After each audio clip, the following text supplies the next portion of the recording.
emergency services and caller locations. And we've got Dr. Pyrros, is that right? Is that the right pronunciation? So the President elect as well as the World Association of National Emergency Medicine, and is also Chairman of the Advisory Board of ENA, European Emergency Medicine System. Thank you very much, Madam Chair.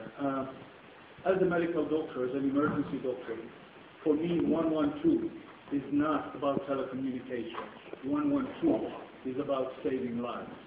And in order to illustrate that, let me give you the theory, if you like, of the different stopwatches involved in an accident.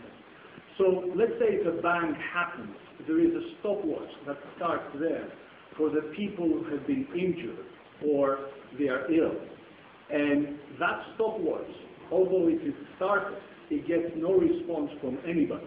Because in order to get a response, somebody must pick up a phone and dial an emergency service. And then another stopwatch starts.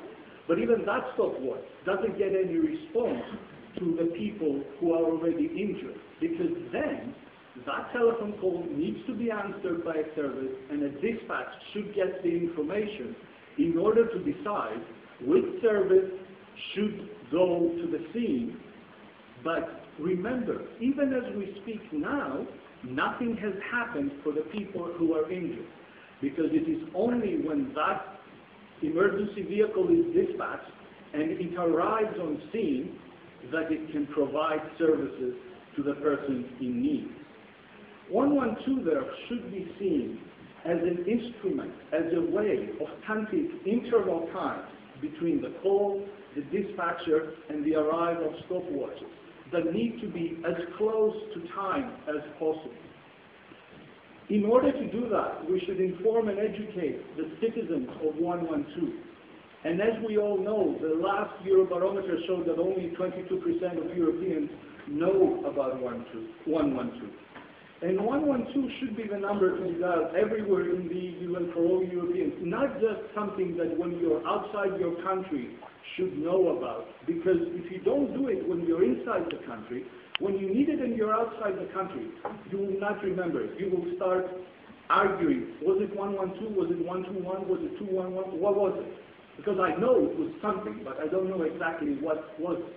So therefore, can we let national authorities that do not inform their citizens on such a life-saving matter receive no official warning from the Commission?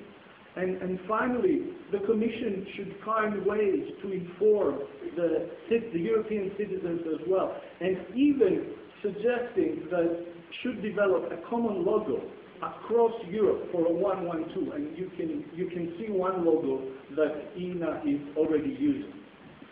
How about accessible on the whole EU territory 112? I know there will be questions about cost, and there is an issue of cost for covering the entire Europe. But then, is it like saying that there is no need to have emergency services all over Europe just because some areas are difficult to reach or could be expensive? At least, even if that is the case, at least for those areas, we need to make sure that the citizens receive advance notice before they enter uncovered areas. Then, we need to move on to caller location. And I must say that we're all very glad that the Commission's proposal mentions the need to push caller location information.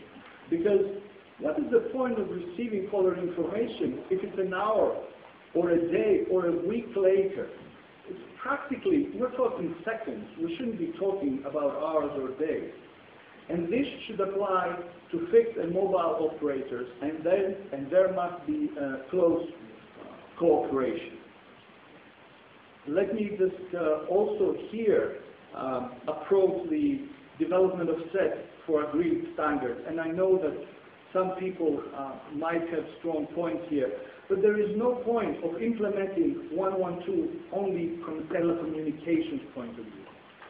As I said, for me, 112 is not about telecommunications, it's about saving lives, and therefore emergency services need to collaborate and they need to share experiences in order to have standards for handling 112 calls. Finally, let me just say that we strongly believe that the Commission is not paying enough attention to the issue of interoperability of communication systems used by emergency services. And we have examples across the world. Remember 9/11 in New York, 7/7 in London, the Katrina flood, that should not be ignored.